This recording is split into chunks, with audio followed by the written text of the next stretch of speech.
디모데 후서는 바울이 믿음의 아들 디모데에게 쓴 두 번째 서신입니다. 디모데는 그 에베소 교회의 지도자로 세워졌습니다. 그런데 에베소 교회는 그 사실상 바울이 개척하여 바울이 시작하였습니다. 그런데 바울이 떠난 후에 이 교회 지도자들이 잘못된 교리를 가르치고 있었고, 또 그 잘못된 교리를 가르치니 당연히 지도자들의 삶도 경건하지 못하였습니다. 그래서 바울은 첫 번째 감옥에 갇혔죠. 감옥에서 풀려난 후에, 석방된 후에 디모데를 에베소에 보내어서 그 에베소 교회의 질서를 바로 잡으라고 하였습니다. 그래서 디모데 전서는 디모데에게 그 에베소 교회에서 교회의 질서를 어떻게 잡고 어떻게 목회를 해야 될지에 관한 일들을 썼고, 그 다음 서신서인 디모데 후서는 바울이 교회 지도자로서 디모데를 강하게 하려고 썼습니다. 강하라. 디모데는 그 당시에 교회 내외적으로 엄청난 반대에 부딪혀서 약해지고 있었습니다. 그래서 오늘 본문 디모데후서 2장 1절에 내 아들아, 그러므로 너는 그리스도 예수 안에 있는 은혜 가운데서 강하고를 쓴 겁니다. 디모데 후서는 바울이 죽기 전에 쓴 마지막 편지입니다.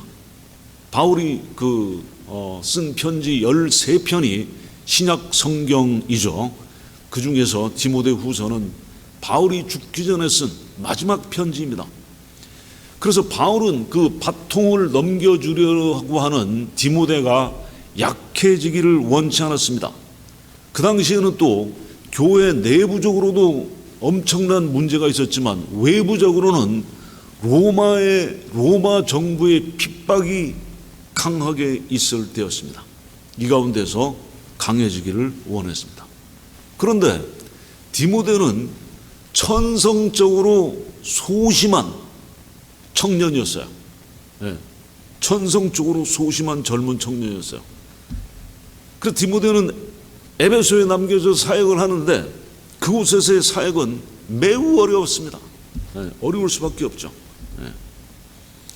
그래서 교회는 비성경적인 신학에 빠졌고 불경건한 생활을 하였습니다. 그리스도인들은 로마 황제의 위협과 핍박 가운데 있었습니다. 이러한 상황에 있는 디모데에게 바울은 그리스도 예수님의 은혜 안에서 강하라고 권면한 겁니다. So the second Timothy is the epistle, letter to Timothy, who is ministering in Ephesus church. 그래서 이러한 상황에 있는 디모데에게 바울은 그리스도 예수의 은혜 안에서 강하라 했는데, 그 말은 자신의 힘을 의지하지 말고 하나님의 능력 가운데 있으라고 하는 겁니다. 주님의 일, 주님의 사역은 어렵습니다. 물론 이 세상에 어려운 일이 아닌 것이 있겠습니까만, 특별히 주님의 사역은 영적인 사역에서 영적인 전쟁을 해야 되는 매우 어려운 일입니다. 때로는 지치기도 하고, 때로는 실망하기도 하고, 때로는 약해지기도 하고, 때로는 두려워지기도 합니다. 그래서 우리는 영적으로 강해져야 됩니다. 하나님께서 구약의 모세 후계자로 세운 사람이 누구였죠? 여호수아였죠. 여호수아였죠. 그래서 모세도 마찬가지로 후계자인 여호수아에게 바통을 넘겨주려고 할 때 가장 염려되는 것이 뭐였어요? 약해질까 봐 강하라고 하는 겁니다. 여호수아의 이스라엘 백성의 지도자로서 강하고 담대하라고 하시는 겁니다. 성경이 있으시면 여호수아 1장을 펴보십시오. 319페이지에 있습니다. If you have a Bible, if you will, I want you to look up Joshua chapter 1, verse 6 and 7. Joshua chapter 1, verse 6 and 7. 여호수아 1장 6절과 7절입니다. 찾으셨으면 제가 읽겠습니다. 강하고 담대하라. 너는 내가 그들의 조상에게 맹세하여 그들에게 주리라 한 땅을 이 백성에게 차지하게 하리라. 오직 강하고 극히 담대하여 나의 종 모세가 내게 명령한 그 율법을 다 지켜 행하고 우로나 좌우로나 치우치지 말라. 그리하면 어디로 가든지 형통하리니 했습니다. 첫 번째로 한 것이 강하고 담대하라는 거야. 극히 강하고 극히 담대하라. 그런데 이 당시 상황도 마찬가지로 굉장히 어려운 상황이었습니다. The circumstances when Joshua was ministering, preparing to enter into the promised land, the land of Canaan, is still difficult, very hard situation. In this hard and difficult situation, Jehovah God wants him to be strong, to be confident. 그래서 모든 하나님의 사람들은 영적으로 강해야 합니다. 그리고 말씀을 가르칠 수 있어야 돼요. 그럼 뭐냐? 본문 디모데후서 2장 2절로 돌아가면 디모데후서 2장 2절에 또 내가 많은 증인 앞에서 내게 들은 바를 충성된 사람들에게 부탁하라. 그들이 또 다른 사람들을 가르칠 수 있으리라.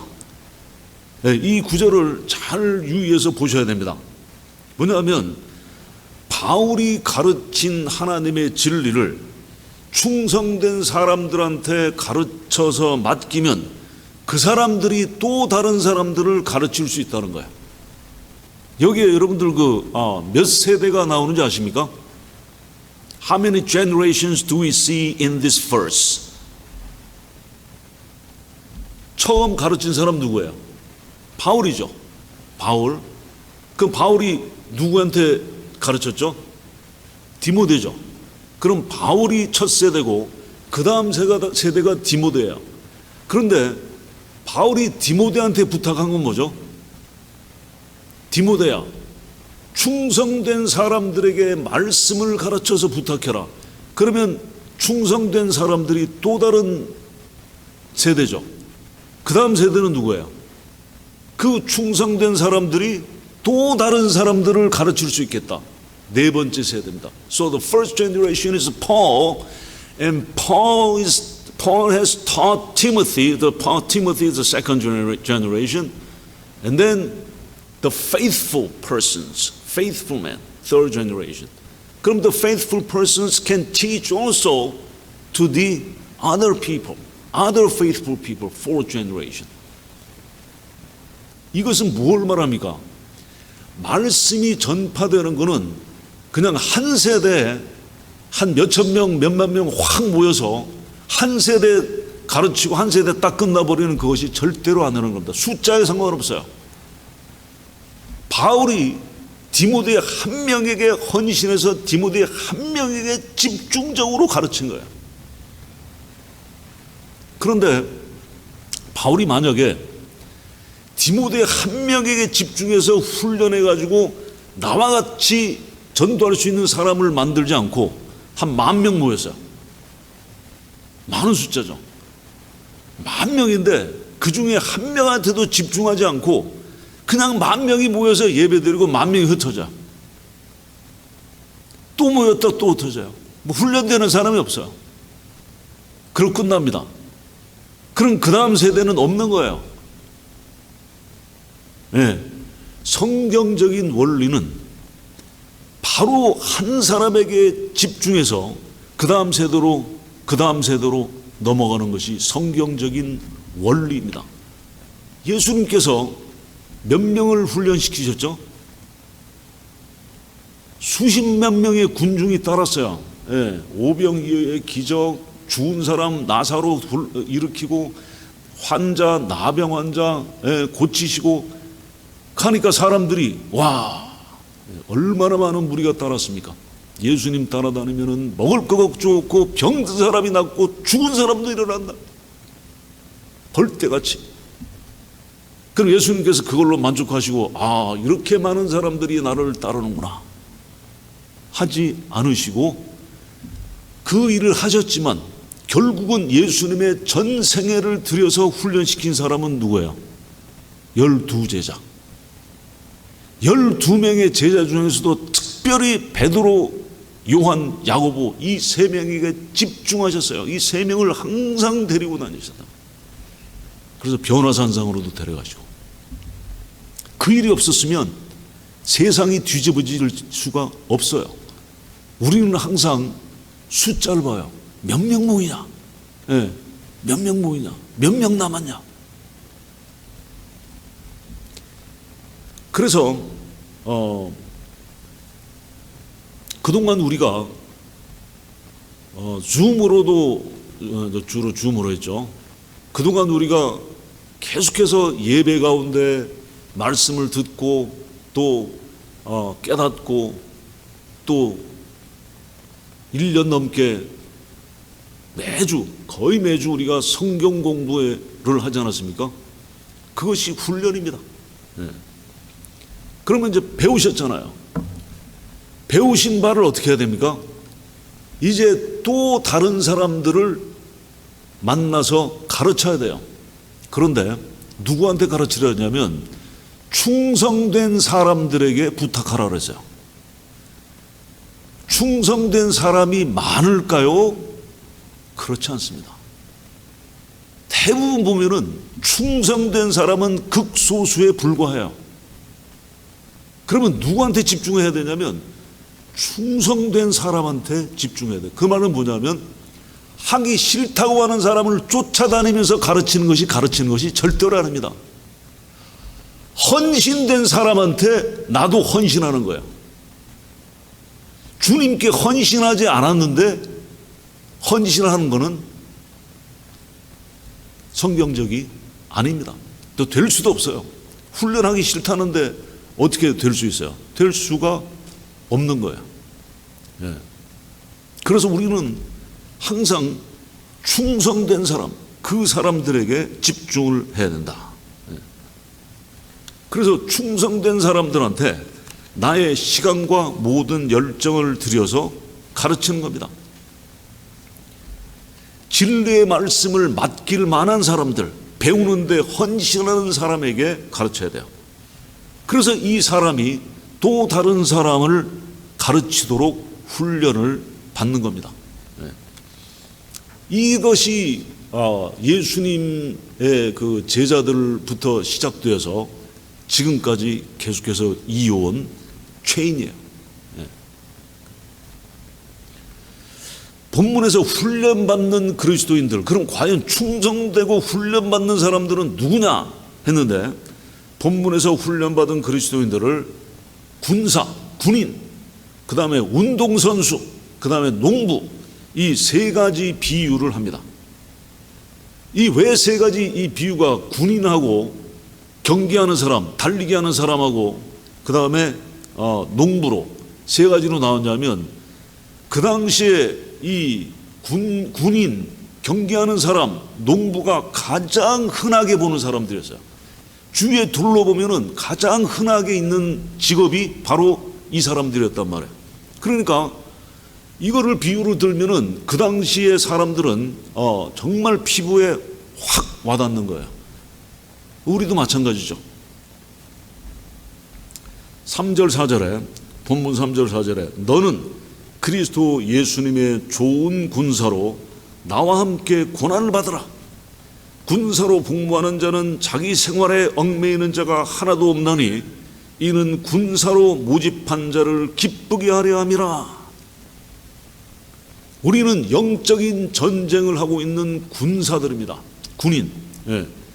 제가 알기로는 그 최 집사님도 군인 출신이고 안광민 집사님도 군인 출신이시고 또 여기 군목도 계시고 군인의 몸담고 있는 또 우리 한국에서 또 군인 생활 하지 않았습니까? 그러면 이제 우리 군인 하면 이제 확 와닿습니다. 그렇죠? 군사로 따라야 된다. 네. 근데 군인 하면서, 군 복무하면서 슬슬, 네, 내 취미 활동이나 좀 하면서 그런 군인이 있어요? 없습니다. 네, 한 사람도 없어요. 그래서 말씀을 한 군데 찾아봅시다. 에베소서를 펴세요. 에베소서 look up the Ephesians chapter 6 verses 10 to 12. 에베소서 6장 10절부터 12절입니다. 신약 성경 316페이지에 있습니다. 에베소서 6장 10절부터 12절.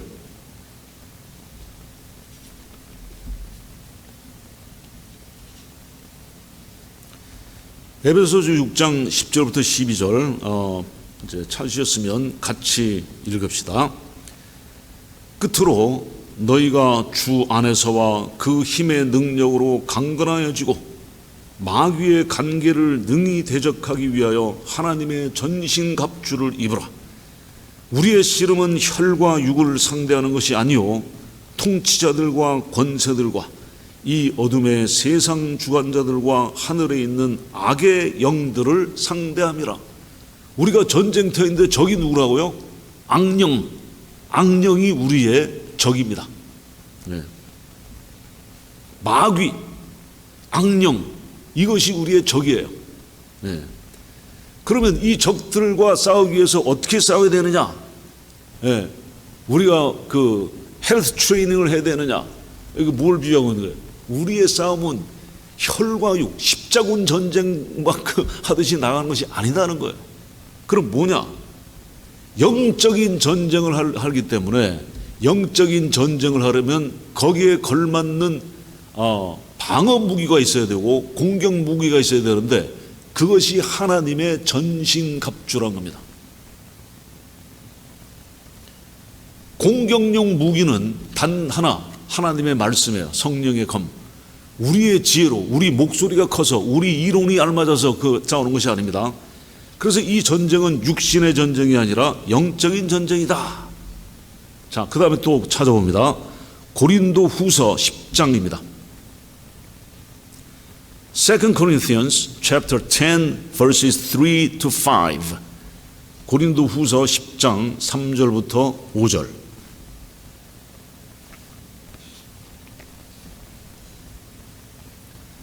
(296페이지입니다) 고린도 후서 10장 3절부터 5절 찾으셨으면 같이 읽겠습니다. 우리가 육신으로 행하나 육신에 따라 싸우지 아니하노니 우리의 싸우는 무기는 육신에 속한 것이 아니요 오직 어떤 견고한 진도 무너뜨리는 하나님의 능력이라.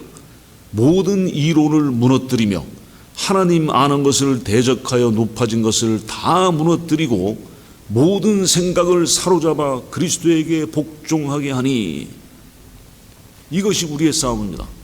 견고한 진, 어떠한 이론도 다, 모든 생각도 다 무너뜨려서 사로잡아서 그리스도에게 복종하는 것이 우리의 싸움이에요.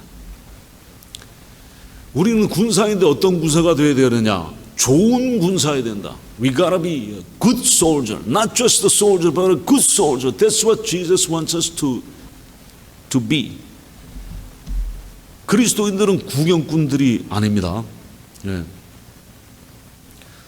우리가 살고 있는 미국 사회는 그리스도를 위해서 순교를 한다. 또는 그리스도 때문에 엄청난 희생을 당한다. 그런 걸 요구하지 않아요. 우리 미국 사회는 크리스찬이라 해서, 그리스도인이라 해서 죽인다든지 하지 않습니다. 또 우리 사회에서는 그리스도인이라 해서 감옥에 보내지 않아요. 그리고 그리스도인이라고 해서 학교나 회사에서 쫓아내지 않습니다. 그러면 우리는 전쟁터에 있는 것이 아니냐? 그렇지 않습니다. 우리는 전쟁하는 군사들이고 여전히 전쟁터입니다. 왜냐하면 우리의 싸움은 어떻다고요? 악령에 대한 겁니다. 네. 혈과 육에 대한 것이 아니에요. 이 사회에 대한 것이 아닙니다. 군인이 된다는 것은 뭐냐? 함께 고난을 받는다는 겁니다. 군인은 항상 상처와 고통이 있어요. 우리 군인 해보신 분들 다 아시죠? 항상 고통이 따라요. 항상 상처가 있습니다. 항상 고난이 있어요. 네. 많은 사람들이 말하기를, 이 많은 사람들이 누구냐면 이제 교회 다니는 사람들, 소위 교인들. 예수님을 믿고 그리스도인이 되면 모든 것이 잘 된다. 예수님께 삶을 드리면 예수님께서 모든 걱정, 모든 어려움, 모든 시련을 다 없애주신다고 한 면만 이야기를 합니다. 그러나 실상은 예수님을 믿고 따르는 것은 영적인 전쟁을 하는 것입니다. 군사로 복무하는 자는 현역 군인을 말합니다. 예, 그 은퇴 군인을 얘기하는 것이 아니에요. 현역 군이에요. 현역 군인 복무를 취미 삼아 하지 않습니다. 또 하고 싶을 때만 하는 것이 아닙니다. 그래서 군인은 내 생활에 얽매이는 자가 하나도 없습니다. 우리는 항상 현역 군인이며 항상 전선에 있어요. We are at the front. front line에 있는 거예요. front line에, 전선에 있으면서 졸려 한숨 푹 잘까? 그러면 적한테 공격을 당해서 죽습니다. 싸우기 싫어서 누워있으면 적에게 공격당해요. 우리 앞에 어려운 일들, 고난이 있다는 것을 알아야 됩니다. 그래서 한 번 군인은 항상 군인입니다. 우리가 그 once marine, ever marine, 한 번 해병, 영원한 해병인데 군인이에요. 한 번, once a soldier, ever a soldier. We never retire. 거기서 우리가 그 은퇴할 수가 없는 거예요. 한 번 군인은 영원한 군인입니다. 그리스도의 군사. 그래서 우리는 군인이다. 군사는 또 뭐냐? 군사는 항상 자기의 상관, 사령관을 기쁘게 하기 위하여 복무를 합니다. 여러분들 사열하지 않습니까? 사열할 때 최고 정점이 누구예요? 사령관이에요. 사령관 쳐다보면서 격려하고 사령관한테 그 복종하고 그 모집한 자, 사령관을 기쁘게 하기 위하여 복무를 하는 겁니다. 우리를 모집한 분이 누구예요? 우리의 사령관은 예수님입니다. 주님이세요. 그래서 우리는 주님을 위하여 일을 하는 겁니다. 주님께서 잘하였도다 착하고 충성된 종아라고 칭찬을 듣기를 원합니다. 그 다음 비유는 운동선수예요. A runner, 운동선수. 그래서 고린도 전서 9장 24절 안 찾아보겠습니다. 운동장에서 다름질하는 자들이 다 달릴지라도 오직 상 받는 사람들은 하나인 줄 너희가 알지 못하느냐. 너희도 상을 얻도록 이와 같이 다름질하라. 왜 운동선수로 비유했냐면 운동선수가 경기를 하려고 할 때는 엄청난 훈련과 준비가 있어야 됩니다. 이것은 운동선수의 기본이에요. 그 다음에 운동선수는 목표가 있어야 됩니다. 목표. 여러분들 농구선수가 농구를 하는데 골대가 없는 농구장이에요. 골대가 없이 공만 드리블링을 냈다 지칠 때까지 하다가 농구장을 떠나는 사람은 없죠. 골대가 있어요. 골. 그 골이 반드시 있어야 되는 거예요. 달리기 선수도 뭘 보고 뜁니까? 결승선. 앞에 있는 결승선 그 피니시 라인을 보고 계속해서 달리는 겁니다. 선수들은 뭐냐? 그러므로 마음에 항상 목표가 있어야 되고 목표를 두고 있어야 됩니다. 우리의 목표는 뭡니까? 예수 그리스도. 우리의 목표는 표대인 예수 그리스도를 보고 달려나가는 겁니다. 강한 믿음을 가진 자는 이기려고 힘쓰는 경계하는 자입니다. 그래서 본문 디모데후서 2장 5절에 경계하는 자가 법대로 경계하지 아니하면 승리자의 관을 얻지 못할 것이며, 법대로 경계한다, 법을 지킨다, 규칙을 지킨다는 것은 무슨 의미예요? 이것은 하나님의 말씀의 법도를 따라서 달려야 된다. 하나님의 말씀의 법도를 따라서 달리려면 하나님 말씀을 알아야 돼요. 중요합니다. 그래서 바울은 달리기 선수와 권투 선수의 예를 들면서 자신이 실격하지 않을까 두렵다고 했어요. 그래서 고린도전서 9장 27절에 내가 내 몸을 쳐 복종케 함은 내가 남에게 전파한 후에 도리어 내가 버림이 될까 두려워합니다. 강한 신자는 자기를 부인하고 영적인 훈련을 하는 자입니다. 훈련이 영적으로 성숙하게 합니다.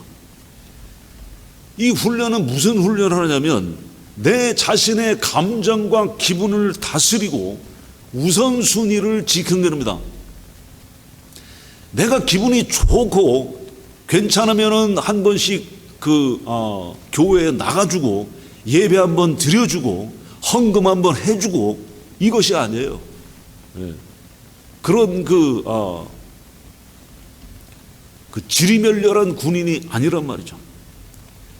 내 감정이 어떻든지 내 기분이 어떻든지 비가 오나 눈이 오나 그것을 다스리고 우선순위를 지키는 겁니다.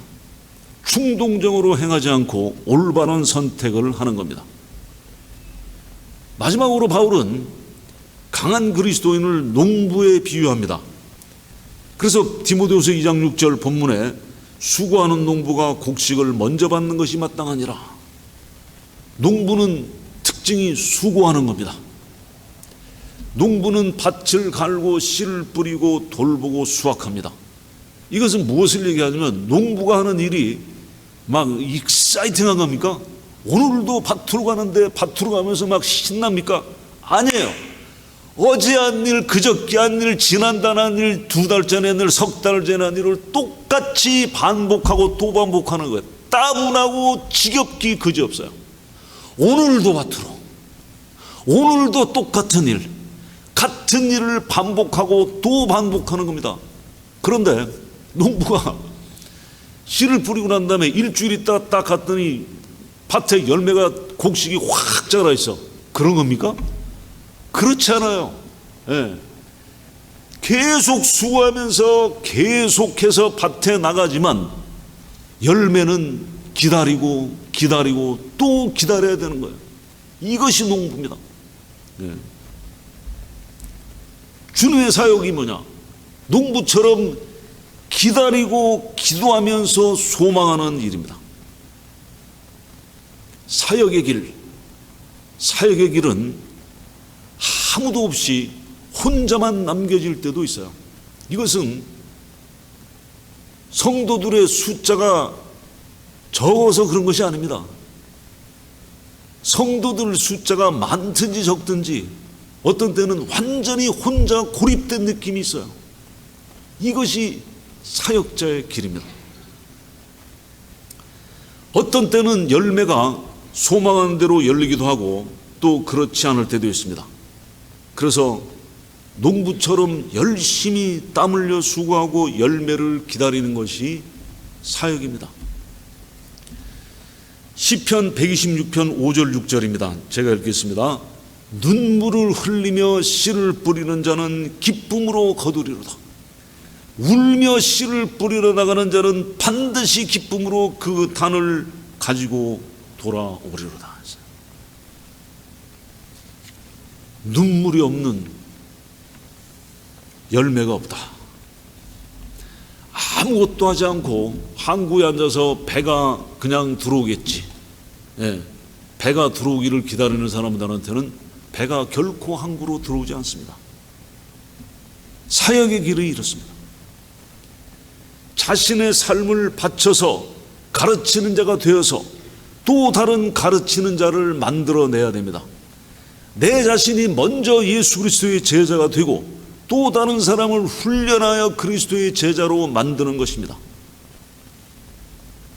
전쟁터에 나간 군인으로서 자신의 삶을 헌신해야 합니다. 운동선수와 같이 자신의 삶을 절제하여 최대한 노력해야 됩니다.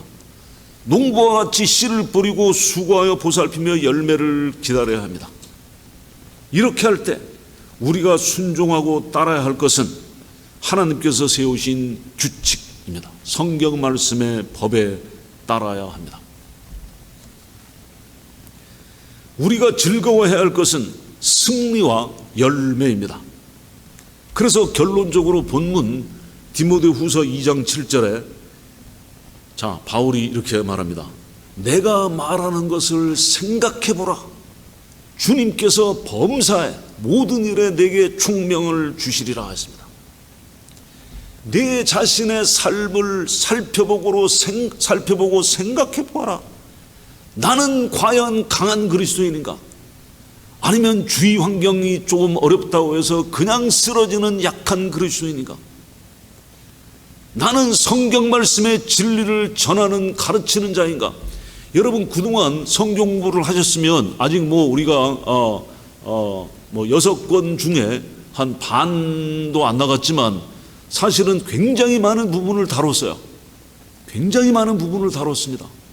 그 정도면은 내가 충분히 내 스스로 하나님과의 교제를 어디 가든지 사막에 던져놓든지 강에 있든지 바다에 있든지 혼자 있든지 그 정도면 내가 하나님과의 관계를 충분히 할 수 있는 토대가 되는 겁니다. 복습해 보세요. 그리고 그 정도의 이제 말씀의 훈련을 받으셨으면 다른 사람, 충성된 한 사람, 충성된 다른 사람을 가르칠 수 있는 자질이 있는 겁니다. 한 번도 안 가르쳐 보셨으면 이제 시도를 하셔야 돼요. 시도를 하셔야 됩니다. 바울은 생각해 보아라. 나는 나를 부인하고 상관인 주님께 복종하며 어떤 값이라도 치르는 항상 복무하는 현역 군인인가? 스스로 질문해 보아라.